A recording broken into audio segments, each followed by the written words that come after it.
Efésios capítulo 6, versos do 10 ao 18. No demais, irmãos meus, fortalecei-vos no Senhor e na força do seu poder. Revesti-vos de toda a armadura de Deus, para que possais estar firmes contra as astutas ciladas do diabo. Porque não temos que lutar contra carne e sangue, mas sim contra os principados, contra as potestades, contra os príncipes das trevas deste século, contra as hostes espirituais da maldade nos lugares celestiais. Portanto, tomai toda a armadura de Deus, para que possais resistir no dia mau e, havendo feito tudo, ficar firmes. Estai, pois, firmes, tendo cingido os vossos lombos com a verdade e vestida a couraça da justiça e calçados os pés da preparação do evangelho da paz, tomando sobretudo o escudo da fé, com o qual podereis apagar todos os dardos inflamados do maligno. Tomai também o capacete da salvação e a espada do Espírito, que é a palavra de Deus, orando em todo tempo com toda a oração e súplica do Espírito, vigiando nisso com toda perseverança e súplica por todos os santos.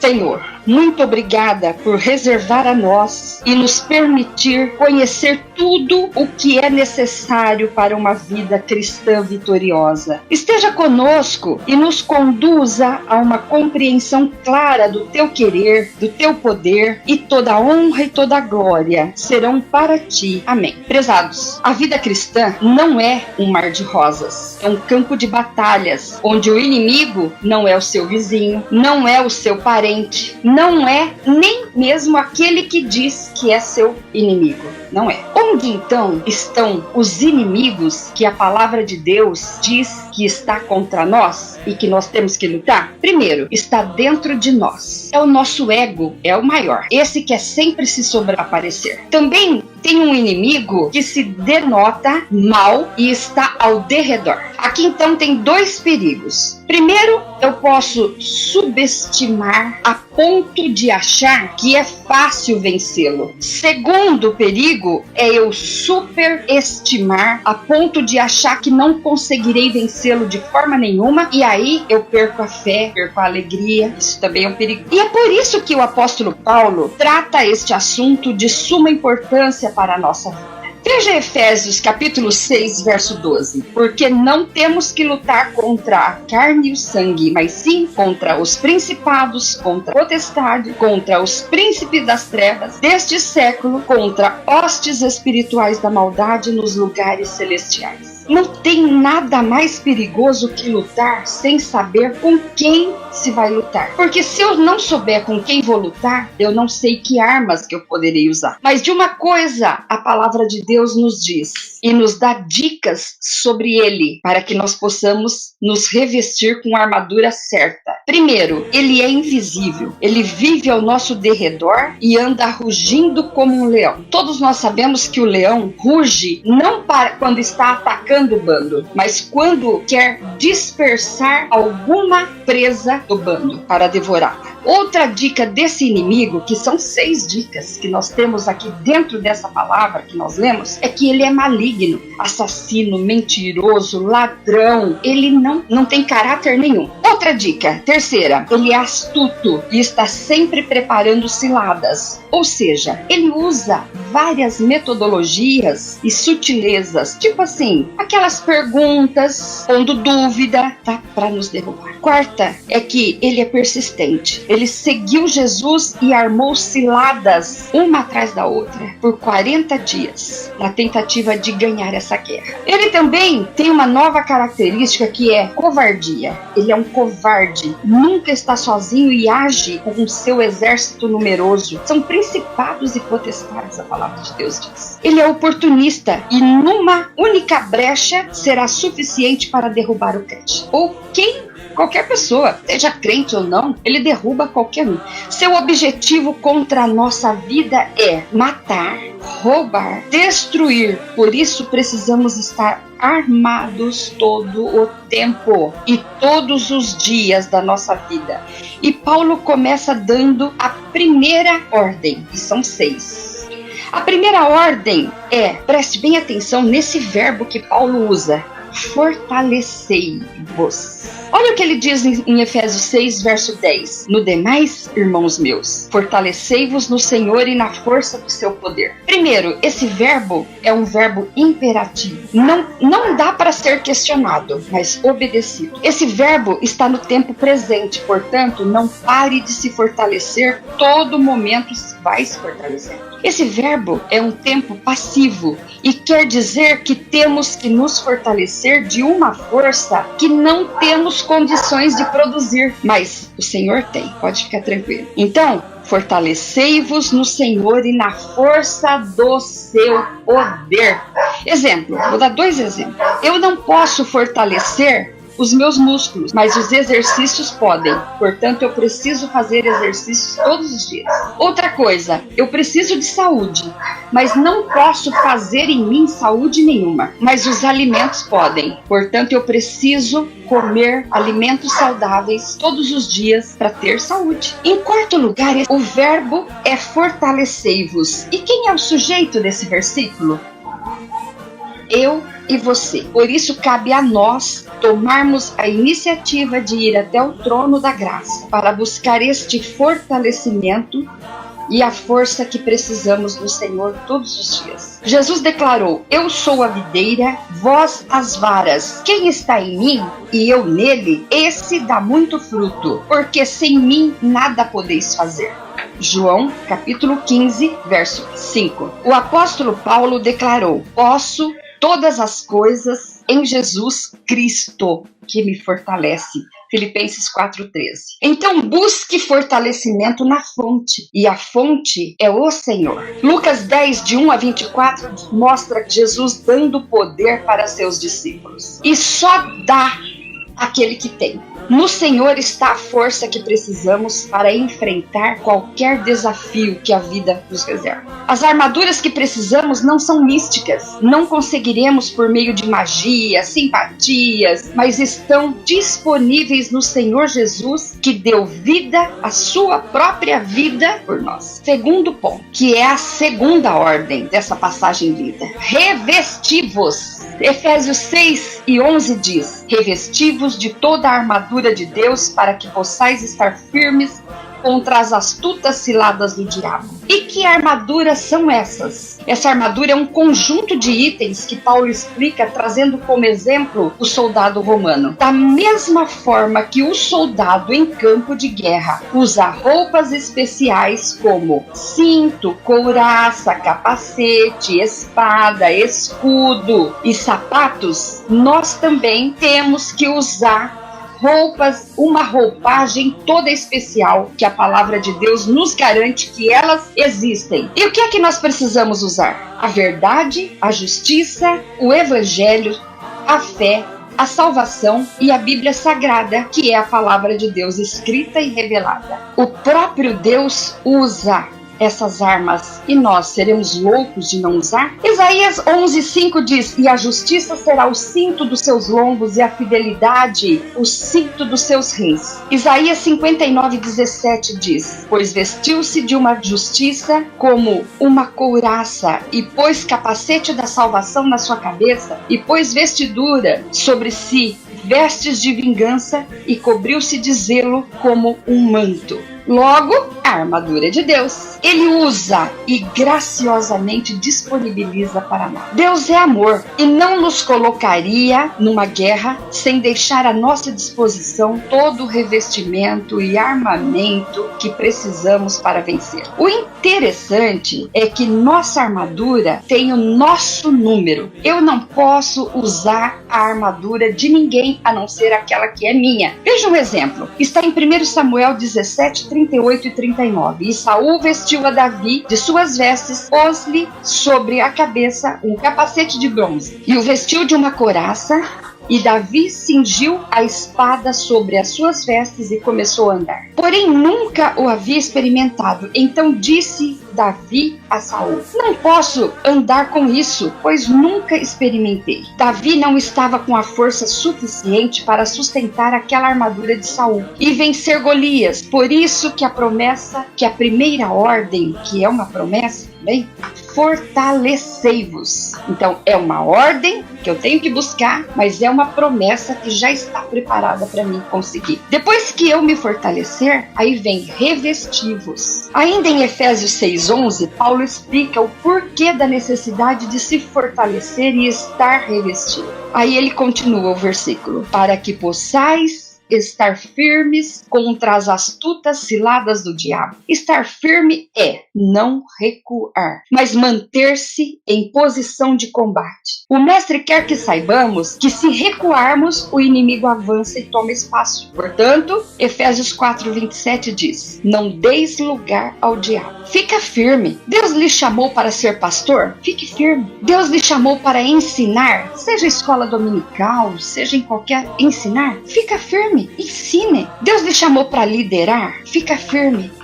Lhe chamou para louvar, adorar? Fica firme, porque um passo atrás que você der, já perderá terreno para o inimigo. Olha aqui as palavras de Jesus. Lucas 9:62. E Jesus disse: ninguém que lança a mão do arado e olha para trás é apto para o reino de Deus. Filipenses 4:13 e 14 diz: irmãos, quanto a mim, não julgo que haja alcançado, mas uma coisa faço, e é que, esquecendo-me das coisas que atrás ficam e avançando para as que estão diante de mim, prossigo para o alvo, pelo prêmio da soberana vocação de Deus em Cristo Jesus.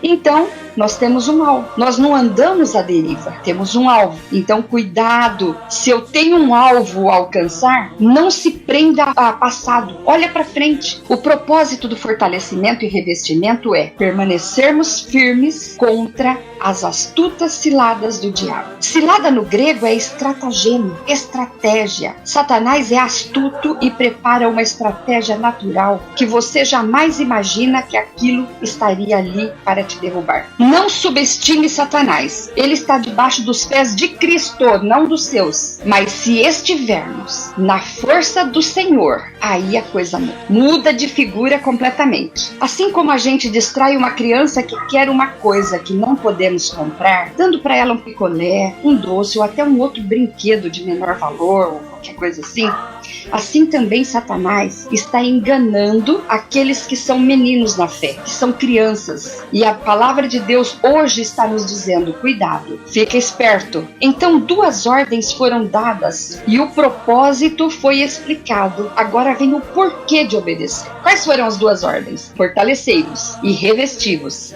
E agora vem o porquê de fortalecei-vos e revesti-vos. E aí entra o terceiro ponto. Porque estamos numa guerra constantemente. Quanta coisa acontece que a gente às vezes fala: meu Deus, o que foi acontecer? É uma guerra, a gente vive uma guerra enquanto estivermos nesse mundo. Efésios 6:12 diz: porque não temos que lutar contra a carne e o sangue, mas sim contra os principados, contra as potestades, contra os príncipes das trevas deste século, contra as hostes espirituais da maldade nos lugares celestiais. Por um momento, Pedro deixou Satanás fincar uma seta no seu coração e Jesus percebeu na hora e disse: para trás de mim, Satanás. Jesus não repreendeu Pedro, mas repreendeu quem estava por trás. Precisamos discernir os nossos pensamentos e saber que eles estão vindo de Deus, de nós mesmos ou de Satanás. Olha que está em Mateus 28:18. E chegando-se, Jesus falou-nos, dizendo: me é dado todo o poder no céu e na terra. Então Jesus tem todo o poder que eu preciso, e tudo que eu preciso está em Cristo Jesus.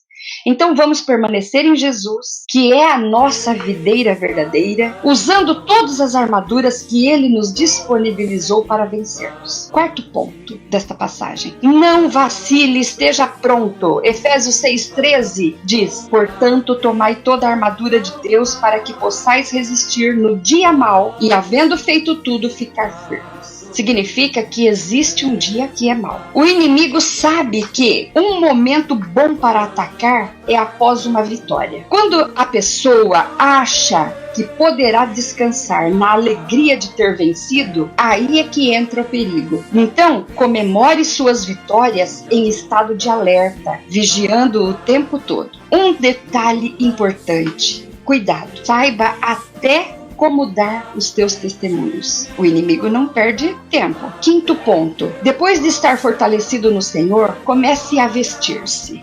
E agora a gente vai começar a ver cada uma das roupagens que nós vamos precisar. E Paulo citou todas as roupagens que nós precisamos com base nos equipamentos de guerra do soldado romano. Vamos ver então cada uma delas? O apóstolo então cita 6 armaduras que o cristão ou qualquer pessoa precisa ter. O cristão precisa ter. A primeira armadura está no verso 14. Leia aí. Efésios 6,14. Estai, pois, firmes, tendo cingido os vossos lombos com a verdade e vestida a couraça da justiça. O soldado usava um cinturão. Esse cinturão era usado para pôr a espada, pendurar os apetrechos dele e também segurar o seu abdômen.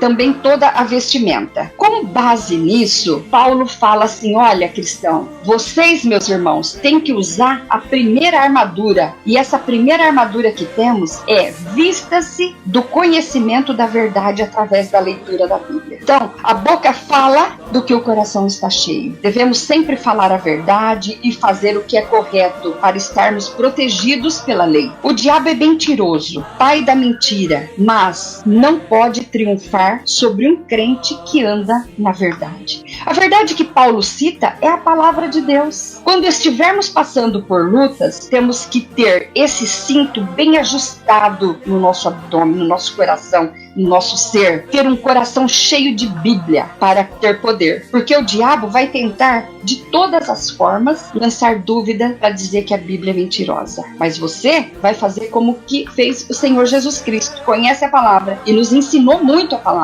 Está escrito. O diabo vai tentar te lembrar de cada oração não respondida e de tudo que deu errado, se aproveitando da sua fragilidade para tentar provar que a Bíblia é mentirosa. Mas se estiver revestido de conhecimento, saiba que o Espírito Santo te fará lembrar dos grandes feitos que o Senhor já fez na sua vida e está fazendo. Às vezes a gente nem vê, mas Ele está fazendo e continuará fazendo por toda a sua descendência. Jeremias, capítulo 1, verso 12, está escrito: E disse-me o Senhor, viste bem, porque eu velo sobre a minha palavra para cumprir. Então cinja seus lombos com a verdade, estude, medite e viva o que a palavra de Deus, a Bíblia Sagrada, tem reservado para você. Outra peça que Paulo se baseia para mostrar uma segunda armadura do cristão é o colete. Então, veja o versículo 14 de Efésios 6,14. Estai, pois, firmes, tendo cingido os vossos lombos com a verdade. Já falamos. E essa segunda vestimenta é couraça da justiça. O soldado usava uma couraça, espécie de colete, bem reforçado para proteger os órgãos vitais, coração, pulmão. Então, ele precisava se proteger. E isso Paulo usou para dizer que o cristão tem que usar a couraça da justiça, que é um revestimento de poder. Esse revestimento de poder, só Jesus pode dar para nós. E ele que disse: todo o poder me foi dado. Só dá aquele que tem. Então ele tem poder e nós temos que buscar em Cristo o revestimento de poder. Lucas 24, 49 a 53 diz: E eis que sobre vós envio a promessa de meu Pai. Ficai, porém, na cidade de Jerusalém, até que do alto sejais revestido de poder. E levou-os fora até Betânia, e levantando as mãos, os abençoou. E aconteceu que, abençoando-o, ele se apartou deles e foi levado aos céus. E adorando, eles tornaram com grande júbilo para Jerusalém. E estavam sempre no templo, louvando e bendizendo a Deus. E isso é maravilhoso. A igreja é exortada a permanecer em fervente oração em busca de revestimento do Espírito Santo. O poder do Espírito Santo não pode ser produzido pelo esforço humano, mas é o próprio Jesus quem dá. Você já pensou que coisa linda? Olha, tem coisas que só Jesus pode fazer por nós. Primeiro, a gente sabe que há uma festa no céu quando um pecador se arrepende porque Jesus contou. A gente sabe que revestimento de poder é só Jesus quem dá. Então quem recebe sabe que recebeu dele. Ele sabe que Satanás nos ataca de forma cruel, trazendo lembranças do passado, tentando nos convencer de que não somos bons os suficientes para andarmos com Deus. Por isso devemos nos apoiar na justiça de Cristo e não na nossa. E é através de Jesus Cristo que nos tornamos justiça de Deus. Onde está escrito? 2 Coríntios 5, 21. Romanos 4, 7 e 8 diz: bem-aventurado aqueles cujas maldades são perdoadas e cujos pecados são cobertos. Bem-aventurado o homem a quem o Senhor não imputa pecado. Uma outra passagem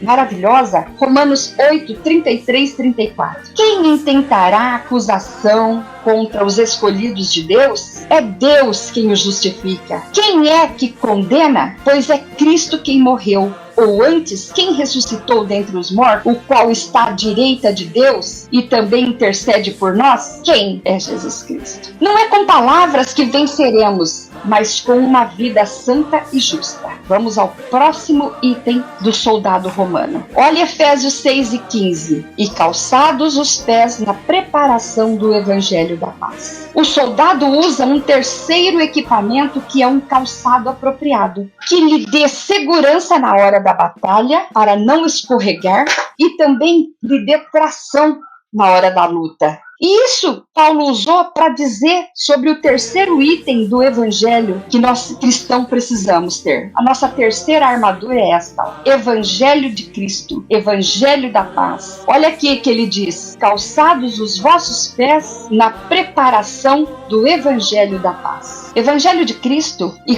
quanto mais soubermos o que Cristo tem para nós, mais firmes ficamos, e quem derrapa são os inimigos. Efésios 6,16 diz assim: tomando, sobretudo, o escudo da fé, com o qual podereis apagar todos os dardos inflamados do maligno. E esse, então, é a quarta armadura do soldado. Para fazer uma barreira, os soldados usavam esse escudo a fim de se proteger do inimigo. O que o inimigo fazia? Lançava flechas com tochas de fogo, a fim de queimar, de machucar o soldado. Essas flechas com tochas de fogo caíam no escudo, batia, caíam no chão e se apagavam. Paulo usa esse mesmo exemplo para dizer que o cristão precisa de um escudo chamado fé. Paulo usou essa linguagem para dizer que a quarta armadura do cristão é o escudo da fé, porque o inimigo não cessa de lançar dardos inflamados de acusações e ameaças contra os cristãos. O diabo sabe que uma faísca apenas é suficiente para incendiar um campo inteiro. Então, meu irmão, minha irmã, não vacile. Levante o escudo da fé que você tem em Cristo Jesus e diga: está escrito, eu sou justificado por Jesus diante de Deus. Eu creio naquilo que Deus disse a meu respeito. E é isso mesmo, não acredita naquilo que as pessoas dizem de você, mas naquilo que o Senhor diz que você é. Efésios 6, verso 17, diz assim: tomai também o capacete da salvação e a espada do Espírito, que é a palavra que responde Deus. Em Efésios 6,17, a palavra de Deus nos diz: tomai também o capacete da salvação e a espada do Espírito, que é a palavra de Deus. Vamos entender então que capacete da salvação que é esse? Paulo tem como base o capacete do soldado romano, quinto elemento do conjunto de roupas especiais que ele se veste para ir para a guerra. Porque se a cabeça for ferida, todo o corpo morre. Então precisamos proteger bem a cabeça. O soldado precisava proteger sua cabeça. E a cabeça é um órgão importante porque ela pensa e todo o corpo obedece. Com essa linguagem do capacete romano, Paulo quer dizer que nossa quinta armadura, que é o capacete da salvação. E o que é o capacete da salvação, senão aquela certeza, a convicção de olharmos para o Cordeiro de Deus que morreu na cruz do Calvário para nos dar essa salvação. Então se proteja com essa verdade, para proteger o centro da nossa razão e da nossa emoção. O diabo tem habilidades para adentrar em nossas emoções, usando nossos pensamentos com falsas doutrinas, a fim de nos afastar da salvação que há em Cristo Jesus, nossa maior esperança. 1 Tessalonicenses 5:8 diz: mas nós que somos do dia, sejamos sóbrios, vestindo-nos da couraça da fé e do amor, e tendo por capacete a esperança da salvação. É uma esperança maravilhosa. Precisamos ter convicção segura. Não somos salvos pelas nossas obras.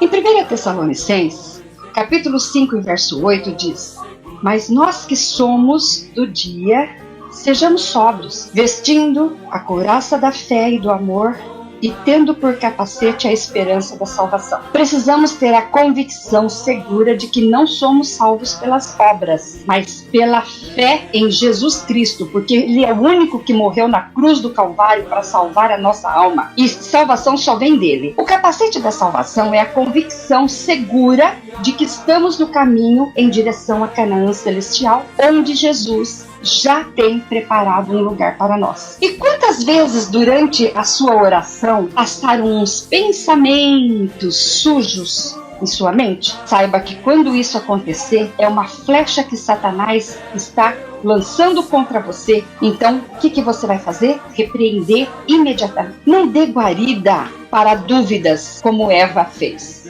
Ainda no verso 17, ele disse: tomai o capacete da salvação e a espada do Espírito, que é a palavra de Deus. Verso 17 ainda. Então vem aí uma nova armadura, que é a espada do soldado. A espada do soldado é usada para ataque. E para mostrar para os cristãos, a espada do Espírito também é usada para ataque. E ataque contra quem? Ataque contra o nosso inimigo, o inimigo do qual nós estamos falando. Então, a espada do cristão é a espada do Espírito, e Paulo define como palavra de Deus, para resistir e atacar o diabo, pondo ele em fuga. Tiago 4 e verso 7 diz assim: sujeitai-vos, pois, a Deus, resisti ao diabo e ele fugirá de vós. Mas olha, não pense que só ter a espada ou só ter a Bíblia Sagrada já espanta todos. Não, você tem que saber usar a espada e tem que saber usar a Bíblia Sagrada. A espada do Espírito é a única arma de ataque que põe Satanás em fuga. Satanás e todos os seus demônios em fuga. Foi esta arma que Jesus usou para afugentar Satanás e pôr ele para correr. Em Mateus capítulo 4, verso 10 e 11, está escrito assim: então disse-lhe Jesus: vai-te, Satanás, porque está escrito: ao Senhor teu Deus adorarás, só a ele servirás. E então o diabo o deixou, e eis que chegaram os anjos e o serviram. Precisamos manejar bem a palavra da verdade. Hebreus 4:12 diz: porque a palavra de Deus é viva e mais penetrante do que uma espada de 2 gumes, e penetra até a divisão da alma e do espírito e das juntas e medulas, e é apta para discernir os pensamentos e intenções do coração. Então é um santo remédio. Muitos crentes estão mais comprometidos com o Jornal Nacional e o celular do que com a palavra de Deus. Não tem problema você ouvir todos os jornais e usar o celular. O que não pode acontecer é tudo isso tomar maior tempo do que você dá para a leitura da palavra de Deus. Porque quem vai te livrar na hora do perigo e na hora do problema, na hora da adversidade, é a palavra de Deus. Moisés tentou libertar o seu povo usando uma espada de soldado. Não funcionou. Mas um dia em que ele foi em nome do eu sou, aí sim deu certo. Pedro tentou livrar Jesus cortando a orelha de Malco com uma espada de soldado. Não funcionou. Mas no dia de Pentecoste, usando a palavra da verdade, muitos e muitos se converteram, se convertem até o dia de hoje. Então essa palavra é a que valeu. A palavra da verdade, a espada da justiça, que é a palavra de Deus. E com que energia nós devemos usar cada peça da armadura? Com que energia? Cada uma dessas peças que você está vendo na tela, nós temos que usar com a energia da oração. Olha o que está escrito em Efésios 6:18. Orando em todo o tempo, com toda oração e súplica, no Espírito e vigiando, nisto com toda a perseverança e súplica por todos os santos. Então, nós temos que usar cada uma das nossas vestes, pedindo cada uma com oração. Nenhuma arma terá efeito se não for usada na energia da oração. A igreja primitiva tinha equilíbrio entre a palavra de Deus e a oração. Entre a oração e a palavra e a oração, à medida que o crente ora, se enche do Espírito Santo. E cheio do Espírito Santo, prega a palavra. E mais almas se convertem a Cristo. Não podemos estar sozinhos nessa batalha, precisamos encorajar nossos irmãos para lutar conosco. Não queira achar que vai vencer uma guerra sozinho. Então, para finalizar, eu quero aqui agradecer o Misael, que é o meu filho querido, que me ajuda, põe essas lives no ar, e essa live aqui está sendo colocada por meio dele. E para finalizar, eu quero encerrar esse estudo com o que está escrito no Salmo 122:8. Por causa dos meus irmãos e amigos direi, paz esteja contigo. Até uma próxima. Amém.